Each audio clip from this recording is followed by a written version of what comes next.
एक 18 साल की लड़की की शादी ठीक होती है।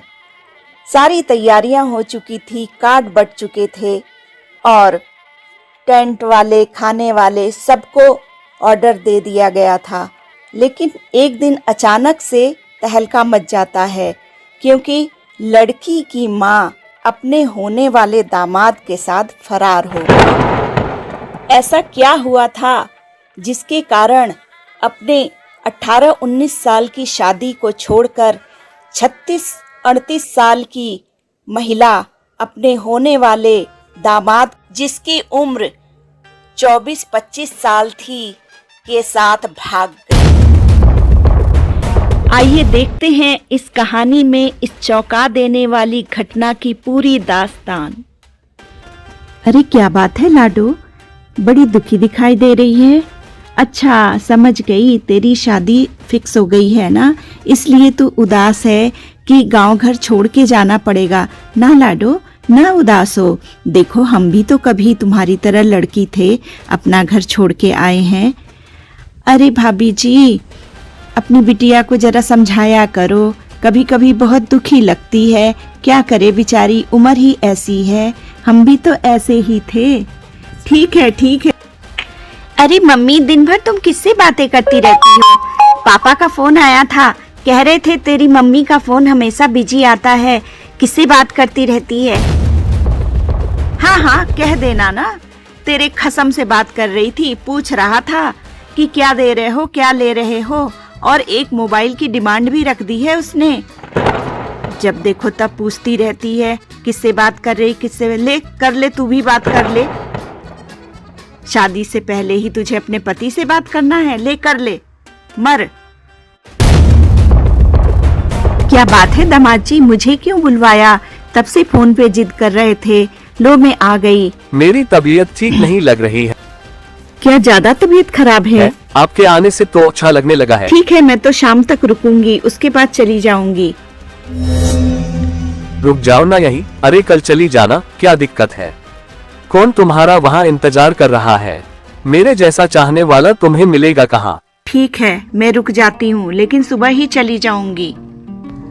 1 दिन, 2 दिन, 3 दिन, सुबह से शाम होने लगी और उन दोनों की अय्याशियां ही नहीं खत्म हो रही थीं। फिर एक दिन अचानक से सासू माँ ने अपना फोन देखा। उसने ऐसा क्या देख लिया था कि वह चिल्लाने लगी, अपने दामाद को भला बुरा कहने लगी, देखो देखो हम दोनों सोशल मीडिया पर वायरल हो रहे हैं, देखो ये सब तुम्हारी ही करतूत है, तुमने ही मुझे रोका है, लगता है हम दोनों के घर वालों ने हम पर पुलिस केस कर दिया है, देखो क्या फरार फरार दिखा रहा है भगोड़ी सास और दामाद, अब मैं कहाँ पर जाकर मरूं? चलो यहाँ से भागते हैं, उत्तराखंड चलते हैं। नहीं नहीं, चलो यहाँ से नेपाल के लिए रवाना होते हैं। तब वह होने वाला दामाद अपनी सासू माँ से कहता है कि पुलिस हमें कहीं से भी ढूंढ कर निकाल लेगी, इतनी समझ तो आपको भी होगी। ऐसा करते हैं, हम लोग पुलिस के पास चलते हैं और सारी बातें उन्हें बता देते हैं। हमने कोई क्राइम तो किया नहीं है, हम एडल्ट हैं, हम साथ रह सकते हैं। तब सासू माँ कहती हैं कि हाय दैया, क्या न्यूज आई? सास दामाद को लेकर भाग गई। पापा पापा, मुझे लगता है मम्मी मेरे होने वाले पति के साथ भाग गई। नहीं पापा, वो तो रोज ही फोन करता था। तुझे फोन करता था ना? नहीं, मुझसे कहाँ बात करता था, वो तो मम्मी से ही बात करता था। कहता था तू तो अभी बच्ची है, तेरे से शादी के बाद बात करूंगा, अपनी माँ को फोन दे। पापा, अरे रिश्तेदारों को फोन करके पता कर, शायद किसी के यहाँ चली गई हो। मैंने सारी रिश्तेदारी में फोन कर ली है, मम्मी कहीं भी नहीं है, वह उसी के साथ गई है, उसी के पास है पापा। लेकिन मैं तो फोन कर रहा हूँ तो फोन दोनों का बंद आ रहा है। घर में जेवर और नकदी भी रखे थे, देखो तो सब सही सलामत है ना? पापा मैंने पूरा घर देख लिया है, घर में जेवर और नकदी दोनों ही गायब है। नकदी तो करीब 3.5 लाख थे और जेवर 5.5 लाख का कुछ भी घर में नहीं है, सब गायब है। अरे अब तू पुलिस केस करना पड़ेगा। खुद तू गई, पैसे भी लेकर भाग गई। अरे भैया भौजी को ढूंढो, पुलिस केस करो, पुलिस दंदनाती हुई उस मुक्कल मुँहे को पकड़ लेगी। क्या हुआ चाचा चाची भाग गई?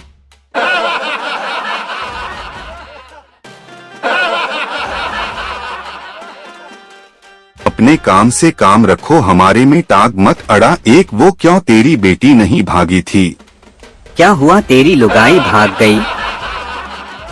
मेरे चाचा तुम तो बुरा मान रहे। अरे रे, कैसे जनावर लोग हैं। एक तो हमारी भौजाई गायब है। अरे ये छीटा कसी करने का टाइम नहीं है, सब लोग जाकर पुलिस चौकी खोज करो। मेरी बीवी घर से नकदी लेकर भाग गई दामाद के साथ। तूने कौन से काम किया है उसके साथ जो तुझे छोड़कर दामाद के साथ भाग गई? पुलिस उसे आश्वासन देकर घर भेज देती है और कहती है कि कोई सूचना होने पे बताएंगे। जल्दी ही पुलिस की दबिश से दोनों ही मिल जाते हैं और थाने लाए जाते हैं। अरे तेरा रिश्ता तू इसकी बेटी के साथ हुआ था, फिर तू सास को लेकर क्यों भाग गया? सच सच बता, नहीं तो सच उगलवाना हमें भी आता है।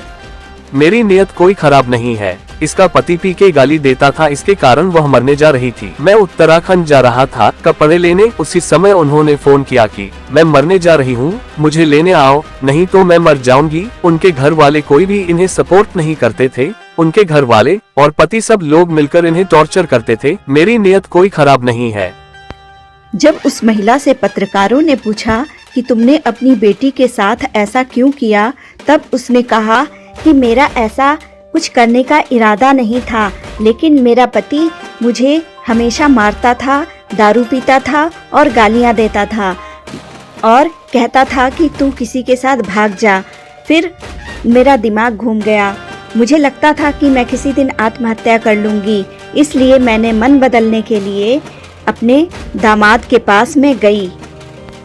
और जब उसकी बेटी से पत्रकारों ने पूछा कि आप अपनी माँ के विषय में क्या कहना चाहेंगी, तब उसकी बेटी ने कहा कि मेरी माँ आए चाहे ना आए, चाहे तो वह आ सकती है, लेकिन रुपए पैसे जो मेरी शादी के थे वह वापस कर दे, गहने वगैरह वापस कर दे। और जब उसके पति से पूछा गया कि आप अपनी पत्नी के लिए क्या कहना चाहेंगे, तब वह कहता है कि जो रुपए और गहने अपने साथ लेकर गई है वह हमें वापस कर दे, और यह बता कि तूने अपनी बेटी के साथ ऐसा क्यों किया? माँ है तू, कैसी माँ है?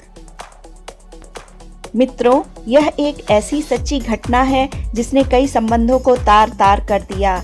एक तरफ जहां माँ बेटी का संबंध बदनाम हो गया और पति पत्नी का संबंध बदनाम हो गया, वहीं सास और दामाद का संबंध भी तार तार हो गया। यह समस्या क्यों उत्पन्न हुई, इसका कोई ठीक ठीक जवाब नहीं दे पाएगा। जब पत्रकारों ने उस गांव की महिलाओं से पूछा, तब उन्होंने कहा कि बुरा तो उसने किया है, लेकिन अगर वह जेवर और गहने रुपए जो लेकर गई है वह वापस कर दे तो हम सब उसे माफ कर देंगे। उस भगोड़ी सास और दामाद का भी कुछ नहीं किया जा सकता। कानूनन उसे सजा नहीं मिल सकती, क्योंकि दोनों ही बालिग हैं, वह मर्जी से साथ रह सकते हैं।